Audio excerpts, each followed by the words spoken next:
Bienvenue sur Coup Double. Dans ce podcast, on explore, on raconte et on célèbre la vie avec des jumeaux. Chaque semaine, plongez avec moi dans des témoignages, des échanges avec des experts et des retours d'expérience de parents comme vous et moi qui répondent aux questions qu'on se pose tous. Je suis Camille, maman de 3 enfants rapprochés dont des jumeaux et créatrice de Coup Double depuis novembre 2024. Coup Double, c'est un univers dédié aux parents de jumeaux, avec le podcast bien sûr, mais aussi une page Instagram pour échanger ensemble et un site rempli de ressources et de produits pensés pour nous, les parents de jumeaux. Notre mission est simple, célébrer la parentalité gémellaire dans toute sa beauté et sa complexité. Alors si vous êtes un parent, un futur parent, le proche d'un parent de jumeaux, ou juste curieux d'en savoir plus sur la gémellité, vous êtes au bon endroit. Bienvenue dans l'univers exceptionnel et fascinant de la gémellité. Bienvenue sur Coup Double. Bonjour à toutes et tous, je suis ravie de vous retrouver pour un nouvel épisode Coup de pouce. Alors si vous nous découvrez en quelques mots, les coups de pouce, c'est un format dans lequel plusieurs parents de jumeaux partagent leur expérience autour d'une même question qu'on se pose en tant que parent de jumeaux. Et cette semaine, on aborde la thématique de la reprise du travail après l'arrivée des jumeaux. Pour certaines, c'est un moment qui peut être redouté, attendu, parfois repoussé. En tout cas, c'est un moment qui se vit différemment selon les situations. Donc dans cet épisode, vous entendrez parler de retour progressif au travail, d'aménagement du temps de travail, de reconversion ou encore de changement de rythme imposé par la maternité multiple à travers le témoignage de mes 4 invités. Vous entendrez d'abord Sophie, qui est chargée de communication dans la fonction publique et maman de 3 enfants, dont une petite fille de 3 ans et demi et des jumeaux de 18 mois. Puis vous écouterez le témoignage de Julie, qui est sophrologue périnatale à son compte, maman de 3 enfants dont des jumeaux de 3 ans et une petite fille de 18 mois. Puis Camille, qui est réalisatrice monteuse freelance, installée en Italie et maman de jumeaux mixtes qui avaient 9 mois au moment de notre enregistrement. Et enfin, vous entendrez une nouvelle Camille, qui est elle professeure d'histoire en collège et maman de jumelles de 1 an. Alors je vous laisse écouter tous ces témoignages et je vous souhaite une très bonne écoute. Je me suis arrêtée mi-octobre 2023 et j'ai repris le travail mi-novembre 2024. Donc un petit peu plus, je me suis arrêtée un peu plus d'1 an. Moi, j'étais en congé maternité jusqu'en juin 2024 en fait. Sauf que moi, c'est des bébés de fin d'année et donc avoir un mode de garde, je pense que tous les parents comprennent, mais avoir un mode de garde en cours d'année, c'est impossible. Enfin, c'est pas du tout possible. Donc moi, reprendre le travail au mois de juin, sans mode de garde, avec le papa, lui, qui avait repris le travail bien avant moi, c'était impensable, puis pas réalisable en fait. Donc j'ai demandé à avoir un arrêt supplémentaire, qui a été un arrêt maladie, que j'ai poursuivi jusqu'au mois d'août. Et puis est arrivée la rentrée où là, les jumeaux avaient une place en crèche, donc ils avaient tous les deux une place en crèche. Ma grande rentrait en petite section à l'école. Donc en fait, les 3 allaient être gardés ou occupés, elle rentrait à l'école.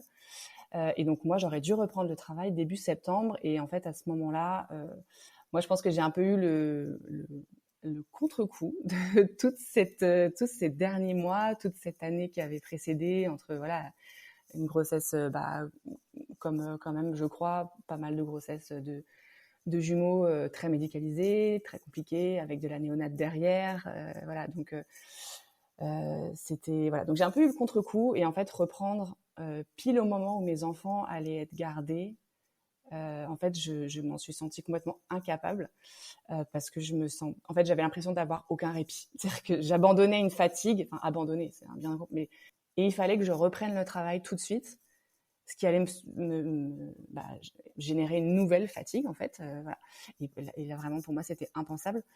Et puis après je pense que mon corps aussi lâche un peu. Je fais une double pneumonie, donc sur les 2 poumons, donc je suis encore une fois arrêtée parce qu'impossible de reprendre le travail. Donc je suis à nouveau prolongée et on arrive à mi-novembre où là je dois reprendre le travail en fait. Donc et puis je me dis au fait c'est maintenant quoi. Il faut que tu y retournes parce que tu as aussi besoin de reprendre une activité avec d'autres, de sortir de chez toi, de voir d'autres gens, de parler d'autre chose que de tes enfants, de parler à des adultes. Même si j'ai des amis et des copines, je pense que j'ai pas d'amis ou de copines qui sont parents d'enfants si petits, si rapprochés, de multiples. Donc en fait, on se sent quand même vite seul. Donc tu te sens quand même un peu isolé, un peu seul. Donc je me suis dit là t'as un peu plus le choix quoi. C'est la date, il faut reprendre. Donc j'ai repris, mais j'ai repris en donnant mes conditions. C'est aussi un luxe de pouvoir le faire. j'ai pu le faire parce que je suis dans un environnement de travail qui est quand même relativement bienveillant, parce que aussi je suis fonctionnaire, donc j'ai cette sécurité de l'emploi. Et puis oui, parce qu'en fait, voilà, j'ai aussi dû imposer mes choix de vie, donc ça a été difficile pour moi. Voilà, c'est un travail aussi que j'ai fait avec ma psy, etc., pour imposer ce choix-là. Donc voilà, je suis revenue au travail en disant ok, donc je reprends à telle date, c'est acté. Par contre, je reprends à 80%. Ça, c'est de toute façon, on ne pouvait pas me le refuser ayant des enfants petits. Donc, je reprends à 80%. Je ne travaille pas les mercredis parce que même si mes garçons sont à la crèche, ma fille n'a pas école. Donc, je fais le choix de garder cette journée que avec elle. Je préviens en fait que je ne vais pas être à 100% de mes capacités. Déjà parce que j'ai perdu, comme beaucoup de mamans, je pense, enfin, je sais pas, mais moi, j'ai perdu énormément de capacité cognitive. Enfin, clairement, j'ai du mal à réfléchir, à poser mes idées, à de nouveau faire beaucoup de choses en même temps. Donc voilà, en prévenant tout ça, en prévenant aussi que je ne voulais pas prendre de... moi, je suis chargée de communication dans un institut de recherche, donc je peux être amenée à piloter des projets. Et donc là, j'ai prévenu ma chef en fait que je ne souhaitais pas prendre de pilotage de projet pendant l'année qui allait venir. Mon pilotage de projet à moi, c'était ma famille, mes enfants, et c'était moi. Donc je ne pouvais pas en même temps piloter des projets et être responsable de projets à côté au travail. Voilà, tout en disant que j'allais évidemment faire mon travail comme il fallait que je le fasse et que je le ferais bien et que je m'investirais ce que je devrais m'investir. Mais je voulais pas prendre de responsabilité en fait. Voilà, donc j'ai délaissé des responsabilités que je pouvais avoir avant. Et j'ai aussi prévenu que j'allais faire le choix de ne pas mettre ma fille au périscolaire cette année. Alors, je dis tout ça, il faut avoir en tête qu'il y a aussi mon conjoint à côté, hein, qui partage aussi cette charge-là. Mais en tout cas, comme lui, il va plus souvent sur site que moi, moi, je vais au bureau 1 jour par semaine. Le reste du temps, je suis en télétravail. Donc, j'ai 3 jours de télétravail et 1 jour où je ne travaille pas, le mercredi. Donc, j'ai prévenu, voilà, j'ai joué carte sur table et ça a été accepté.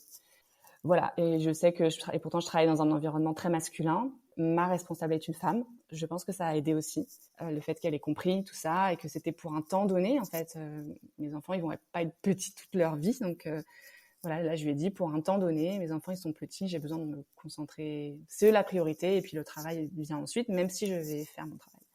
Donc, mais c'est vrai que je travaille ensuite quasiment que avec des hommes.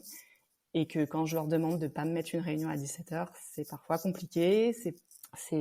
Voilà, ça peut amener à des situations où ça a pu me faire un peu culpabiliser au début, ou en tout cas me rajouter une charge en fait, en me disant purée, j'arrive pas à faire mon travail en fait, alors qu'en fait si je le fais, mais juste je le fais à mes conditions.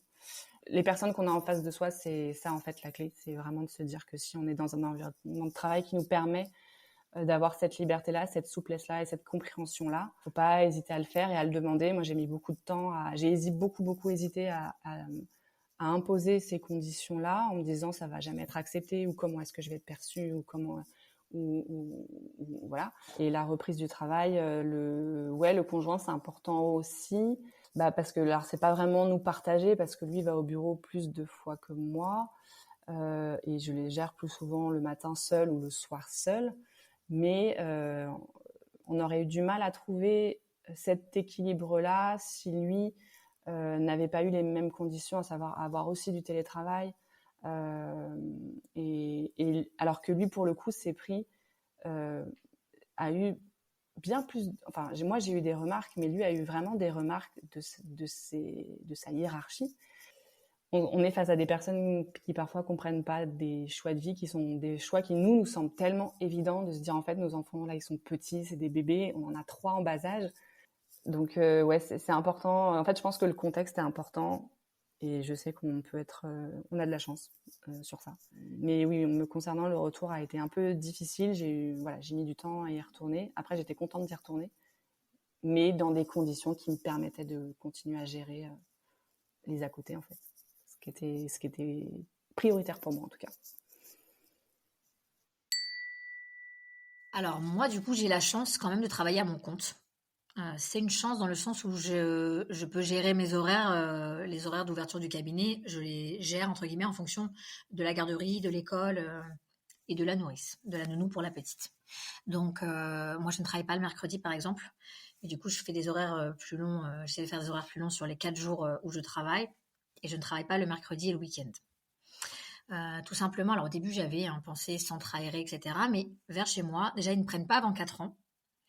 Et en plus, j'ai fait une simulation, j'ai demandé un devis. Au niveau des coûts, c'était, voilà, ça valait pas le coup pour moi de travailler, par exemple, le mercredi. Je me suis organisée comme ça et j'essaie aussi d'organiser mes journées de façon à prendre tous mes rendez-vous depuis le matin pour essayer de finir toujours un peu plus tôt pour pouvoir aller chercher les petits à l'école. Donc, j'essaie de le faire le plus possible et ça marche. Pour l'instant, ça marche très bien comme ça. C'est ma première année comme ça et au niveau organisation, j'ai trouvé mon rythme comme ça. Donc ça me va. Je veux dire que j'ai pas vraiment repris parce que j'ai pas beaucoup de temps pour moi. En fait, la crèche, là où on habite, c'est qu'à partir de 1 an, donc ce sera qu'en septembre. Là, on vient d'avoir des places sûres et je suis vraiment ravie. En plus, dans une super crèche à côté. Mais ce qu'on a fait à partir de leur, je sais pas, 4 mois peut-être, petit à petit, voilà, on nous avait recommandé une nounou qui vient à domicile. Et donc, c'était une matinée avec moi, puis voilà, petit à petit, un peu plus. Maintenant, elle vient, voilà, 3 matinées par semaine et une après-midi, mais c'est quelques heures un peu sporadiques. Je suis quand même pas très loin, donc je travaille. Voilà, bon, j'essaie de faire des projets, mais ouais, c'est plus même du temps pour me reposer presque que du travail. Donc, au début, j'essayais, dès que j'avais de l'énergie, de travailler à nouveau. Et voilà, donc j'ai créé un film et tout, mais là, c'est impossible de se concentrer. Donc, je me suis dit, il vaut mieux que je profite un peu de ce temps. Puis, j'adore être avec eux, donc parce que j'ai pas de congé maternité du coup en étant freelance. Donc, comme mon mari aussi, enfin, on a beaucoup de choses parce que lui, il termine assez tôt le travail, à 14h max, il est à la maison. Donc, l'après-midi, voilà, c'est partagé. Et il gagne assez aussi pour que je puisse ne pas travailler. Donc, voilà, pour l'instant, l'organisation de la première année, c'est comme ça, quoi. Je pensais vraiment pas être un jour maman à la maison, mais voilà, j'ai aussi beaucoup d'aide. Et puis, il y a la famille qui vient souvent aussi nous aider quand même. Donc déjà, moi, j'ai eu un congé maternité forcément plus long puisque jumeaux. Et en plus, j'avais été arrêtée par mon médecin. Donc en tout, ça faisait presque 1 an que je travaillais plus. Donc j'étais assez stressée parce que je trouve que quand on est en congé maternité, on est sur un rythme. Alors à la fois, on est fatigué parce qu'il y a beaucoup de choses à faire, mais on est sur un rythme de journée qui est très lent. On sort à des heures où en fait on va croiser des retraités. Enfin voilà, on n'est pas dans l'espèce de dynamisme que peut avoir la société. Et donc d'un regard extérieur, je trouvais que ça faisait assez peur. Et puis moi je fais un métier alors où évidemment il y a du travail à la maison. Beaucoup en plus du collège. Donc, je me disais, mais comment je vais faire pour corriger mes contrôles s'il y a les enfants qui sont là? Donc, c'était un peu de stress. Et en fait, ça s'est très bien passé. Donc, par rapport à l'organisation, ce qu'on a fait, en fait, c'est que donc on a choisi de mettre nos filles chez une assistante maternelle. Elles sont 4 jours par semaine chez l'assistante maternelle, donc le lundi, mardi, jeudi, vendredi. Et elles y sont de 8h à 17h30 tous les jours. Et en fait, moi, j'ai demandé à passer à 80%, parce qu'on a un 80% de droit, comme il y avait une de tes interlocutrices qui l'expliquait dans un épisode. Et donc en fait, j'ai, au lieu d'avoir 6 classes, j'ai 5 classes. Et donc, ça me libère des trous dans mon emploi du temps. Et donc, mon objectif, c'est de travailler le plus possible au collège. D'être la plus efficace possible et pour qu'à la maison, on ait un peu de temps avec les enfants.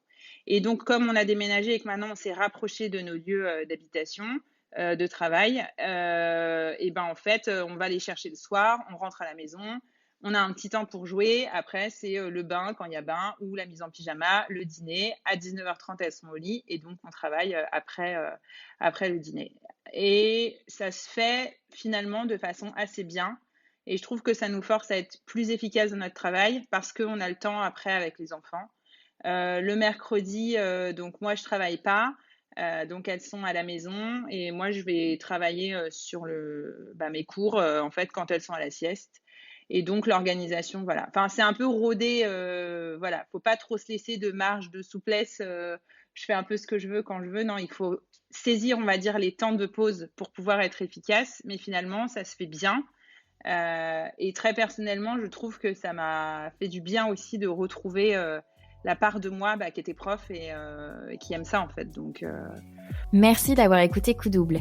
Si c'est pas déjà fait, n'oubliez pas de vous abonner et de nous laisser une note depuis votre plateforme d'écoute préférée, puisque c'est vraiment ce qui aide le podcast à se faire connaître et à continuer de grandir.